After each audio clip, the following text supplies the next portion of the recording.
En el nombre del Padre, del Hijo y del Espíritu Santo. Amén. Ven Espíritu Santo, llena los corazones de tus fieles, y enciende en ellos el fuego de tu amor. Envía, Señor, tu Espíritu, y será creada y se renovará la faz de la tierra.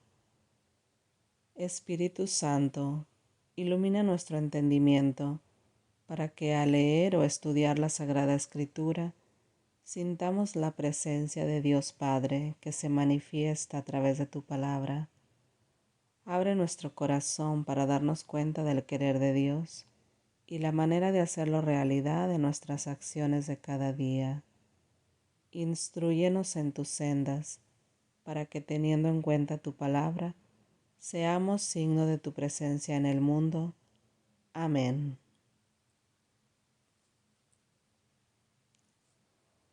Lectura del libro de Samuel, capítulos del 3 al 5. El joven Samuel servía a Yahvé bajo la mirada de Elí. En ese tiempo, la palabra de Yahvé era muy rara y las visiones poco frecuentes. Ese día estaba Elí acostado en su cama. Sus ojos estaban tan débiles que ya no veía. Todavía no se había apagado la lámpara de Dios, y Samuel estaba acostado en el santuario de Yahvé, allí donde estaba el arca de Dios. Yahvé lo llamó: Samuel, Samuel. Respondió: Aquí estoy. Corrió donde Elí y le dijo: Aquí estoy, ya que me llamaste. Elí le respondió: Yo no te he llamado. Vuelve a acostarte. Y Samuel se fue a acostar. Yahvé lo llamó de nuevo: Samuel, Samuel. Se levantó y se presentó ante Elí. Aquí estoy, le dijo, pues tú me has llamado. Elí le respondió: Yo no te he llamado, hijo mío. Vuelve a acostarte. Samuel no conocía todavía a Yahvé. La palabra de Yahvé no le había sido todavía revelada. Cuando Yahvé llamó a Samuel por tercera vez, se levantó y fue a ver a Elí. Aquí estoy, le dijo, ya que me llamaste. Elí comprendió entonces que era Yahvé quien llamaba al muchacho, y dijo a Samuel: Anda a acostarte. Si te llaman, responde: Habla, Yahvé, que tu servidor escucha. Y Samuel volvió a acostarse. Yahvé entró, se detuvo y llamó igual que las veces anteriores: Samuel, Samuel. Samuel respondió: Habla, que tu servidor escucha. Yahvé dijo entonces a Samuel: Voy a realizar en Israel una cosa tan tremenda que le zumbarán los oídos a quien lo oiga. Haré que caiga sobre Elí la condena que he pronunciado contra su casa desde principio a fin. Le dirás que condeno su casa para siempre, porque sabía que sus hijos maldecían a Dios y no los corrigió. Por eso, se lo juro a su casa, que ningún sacrificio, ninguna ofrenda podrá borrar el pecado cometido por la familia de Elí. Samuel se acostó de nuevo hasta la mañana. Luego abrió las puertas del santuario de Yahvé. Samuel tenía miedo de contarle a Elí la visión, pero Elí lo llamó y le dijo: Samuel, hijo mío, aquí estoy, le respondió. Elí le preguntó, ¿cuál fue la palabra que se te dijo? No me ocultes nada. Te maldiga Dios y te remaldiga si me ocultas una sola palabra de lo que te dijo. Entonces Samuel se lo contó todo sin ocultarle nada. Elí dijo, es Yahvé, que haga como mejor le parezca. Samuel había crecido, Yahvé estaba con él, y sus palabras nunca dejaban de cumplirse. De esta manera todo Israel, desde Dan hasta Bersabé, supo que Samuel era verdaderamente un profeta de Yahvé. Yahvé continuó manifestándose en Silo. Allí se revelaba a Samuel, mientras Elí seguía envejeciendo y sus hijos hundiéndose en su mala conducta.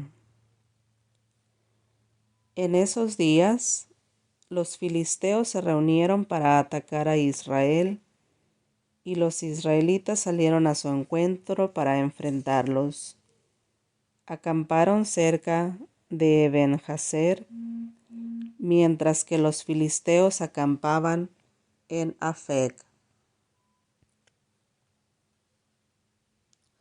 Los filisteos se dispusieron para la batalla frente a los israelitas, y el combate fue violento. Israel fue vencido por los filisteos, quienes dieron muerte a más o menos 4,000 en el campo de batalla. Cuando el pueblo regresó al campamento, los ancianos de Israel se preguntaron, ¿por qué Yahvé nos aplastó hoy ante los filisteos?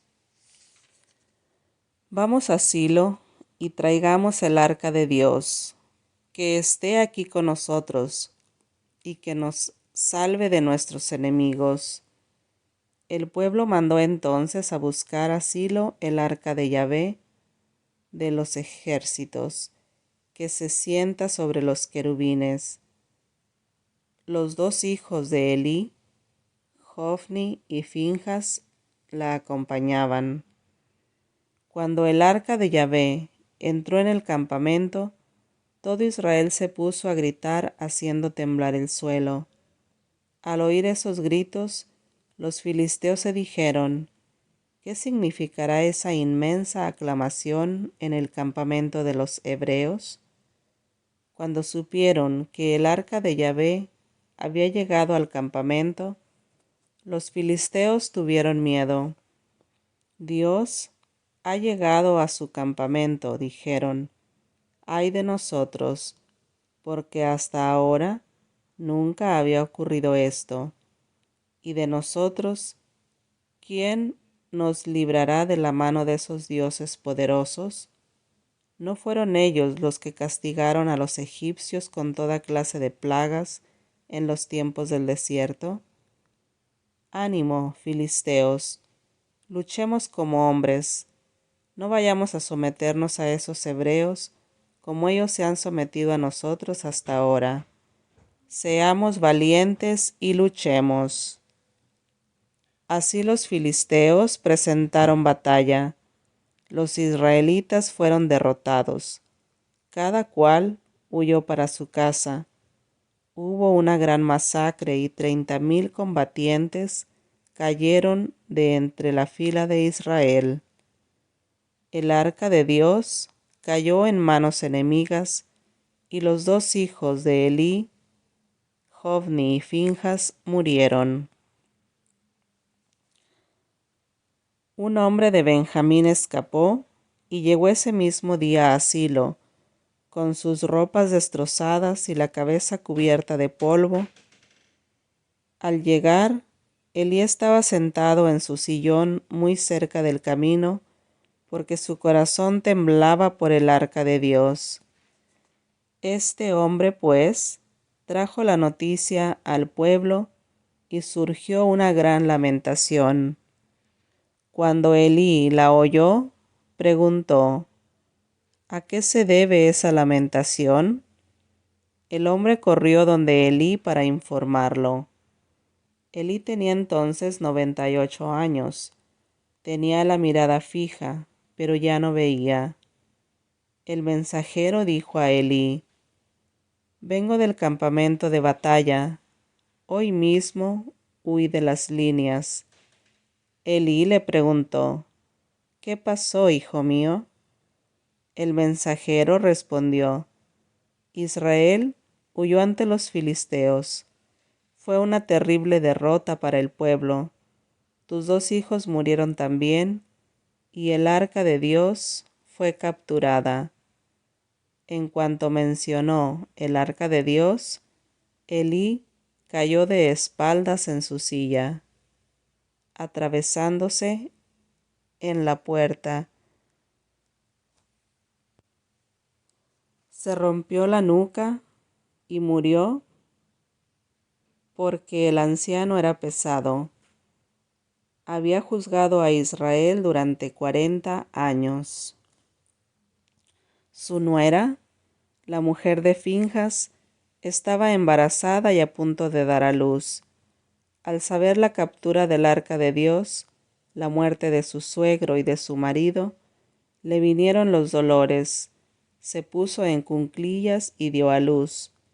Las mujeres que la asistían, al ver que estaba a punto de morir, le dijeron: Ánimo, ánimo, has dado a luz un niño. Pero ella no respondió ni puso atención. Puso al niño el nombre de Icabod, ¿dónde está la gloria? Porque dijo: La gloria ha sido arrancada de Israel. Pensaba tanto en el arca como en su suegro y en su marido. Al decir la gloria, se refería al arca de Dios. Los filisteos que habían capturado el arca de Dios la llevaron de Ebenezer a Asdod. Tomaron el arca de Dios y la pusieron en el templo de Dagón, al lado de la estatua de Dagón. A la mañana siguiente, cuando se levantaron los habitantes de Asdod muy temprano, Dagón estaba en el suelo. Estaba caído con su cara delante del arca de Yahvé. Lo levantaron y lo pusieron de nuevo en su lugar. A la mañana siguiente, cuando se levantaron, Dagón estaba de nuevo en el suelo, delante del arca de Yahvé. El tronco estaba en su lugar, pero le faltaban la cabeza y las 2 manos que estaban tiradas en el umbral. Es por eso que los sacerdotes de Dagón y todos los que entran en el templo, aún hoy, no pisan el umbral de Dagón. La mano de Yahvé se dejó caer sobre los habitantes de Asdod, los atormentó y les envió tumores tanto a Asdod como a sus alrededores. Al ver lo que les pasaba, dijeron: Que el arca de Dios de Israel no quede más con nosotros. Vean cómo ha tenido pesada la mano con nosotros y con nuestro Dios Dagón. Mandaron pues una citación a todos los príncipes de los filisteos y los reunieron en su ciudad. Les dijeron: ¿Qué haremos con el arca del Dios de Israel? Los demás respondieron: El arca del Dios de Israel irá a Gat. Llevaron allá el arca de Dios de Israel.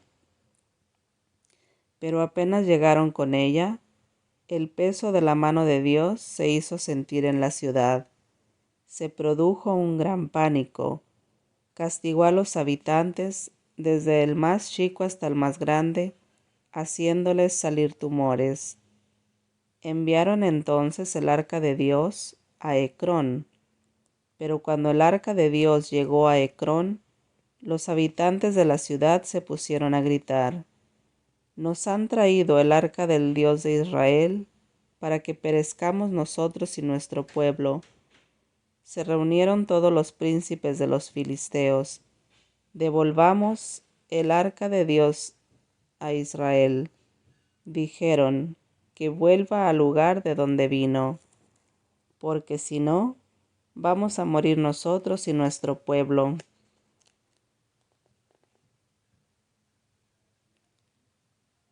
Se había producido en toda la ciudad un pánico terrible, pues la mano de Dios se había vuelto muy pesada. Los que no morían se llenaban de tumores, y desde la ciudad subía al cielo una gran lamentación.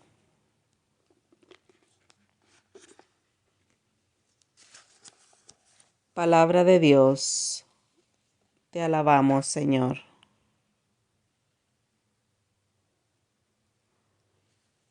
Salmo 120. El Señor, en medio de mi angustia yo clamé, y el Señor me respondió. Salva mi alma, Señor, de los labios mentirosos, de la lengua calumniadora. ¿Qué se te dará o qué se te agregará, oh lengua calumniadora? Flechas muy puntiagudas de guerrero, endurecidas en brasas de retama. Ay de mí, que en Mesec debo vivir y habitar en las tiendas de Quedar. Mi alma halló muy larga su permanencia entre aquellos que detestan la paz. Estoy por la paz, pero apenas de eso hablo. Ellos no piensan más que en guerra. Gloria al Padre, al Hijo y al Espíritu Santo, como era en el principio, ahora y siempre, por los siglos de los siglos. Amén.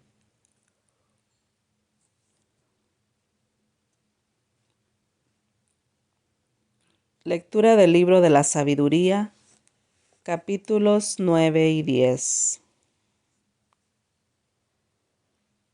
Dios de nuestros padres, Señor de misericordia, por tu palabra hiciste todas las cosas, y por tu sabiduría formaste al hombre para que domine a todas las criaturas por debajo de ti, para que gobierne al mundo con santidad y justicia, y tome sus decisiones con recta conciencia.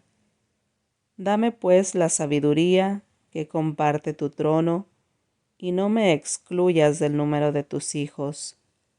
Mírame, soy tu sirviente, el hijo de tu esclava, un hombre débil, cuya vida es breve, demasiado limitado para comprender la justicia y las leyes. Ni siquiera el más perfecto de los hombres será algo sin la sabiduría que viene de ti. Me elegiste como rey de tu pueblo, como juez para tus hijos y tus hijas. Me has dicho que te construya un templo en la montaña santa, un altar en la ciudad donde habitas, a semejanza de esa tienda celestial que habías preparado para ti desde el principio. Junto a ti está esa sabiduría que conoce todas tus obras, que estaba contigo cuando hacías el mundo, que sabe lo que te agrada y está de acuerdo con tus mandamientos. Haz que descienda desde el cielo, donde todo es santo.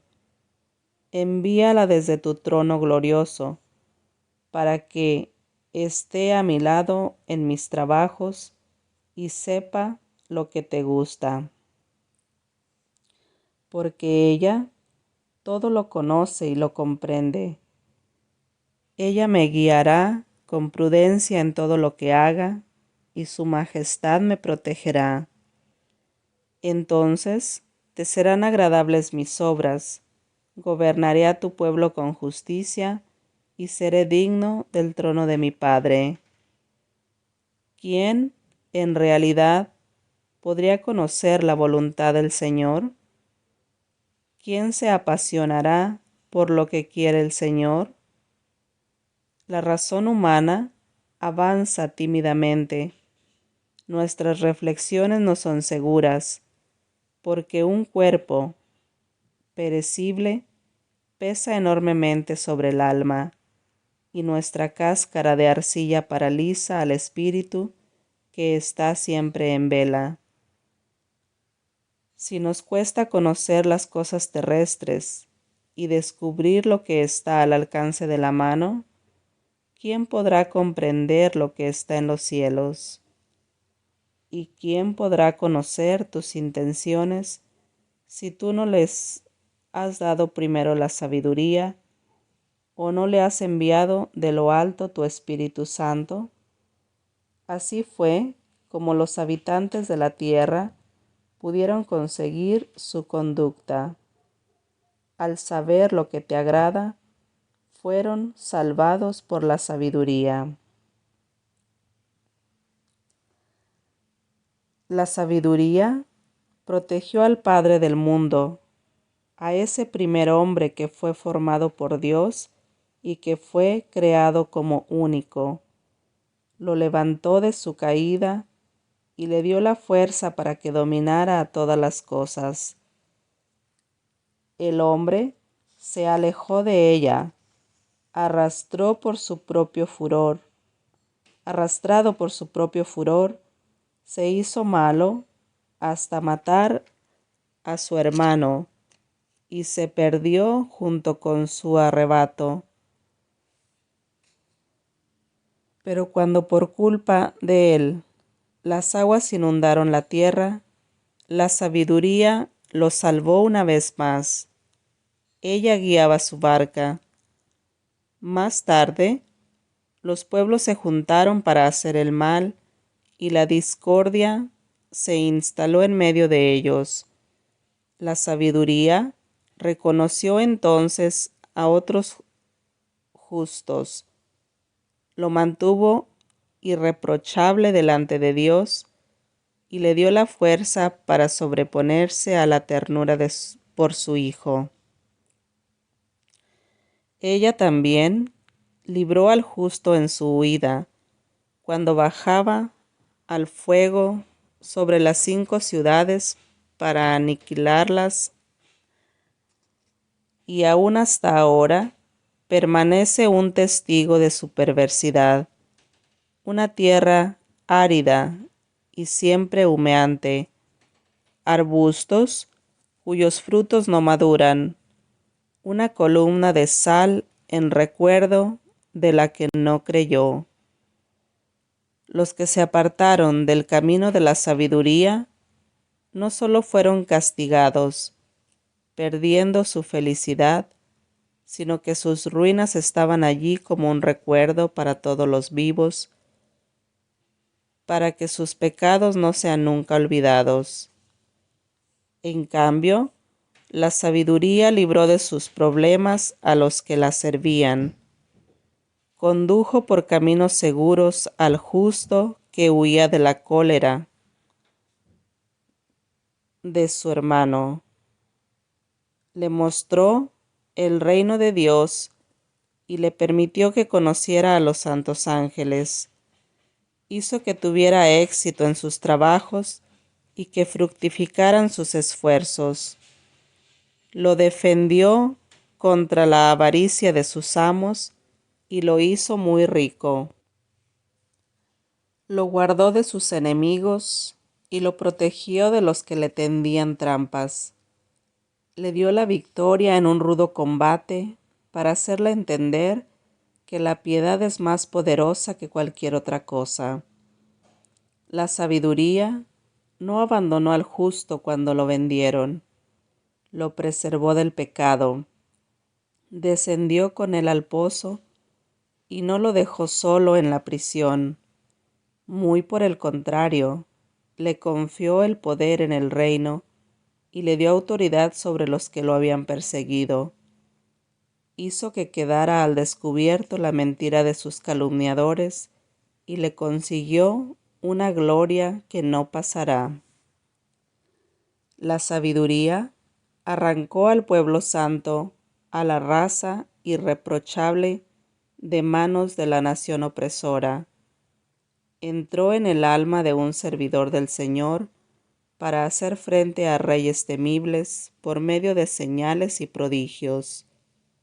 Le dio al pueblo santo el pago por sus penas, los guió por un camino asombroso, los cubría con su sombra durante el día y los alumbraba como un astro durante la noche. Los hizo pasar el mar rojo, atravesaron las inmensas aguas. Ella se tragó a sus enemigos para luego echar sus cuerpos a lo más profundo del mar. De ese modo, los justos despojaron a los impíos, cantaron himnos a tu santo nombre, oh Señor. Con un solo corazón te dieron gracias, porque tú los habías librado, porque el Señor abre la boca de los mudos y hace hablar a los pequeñitos.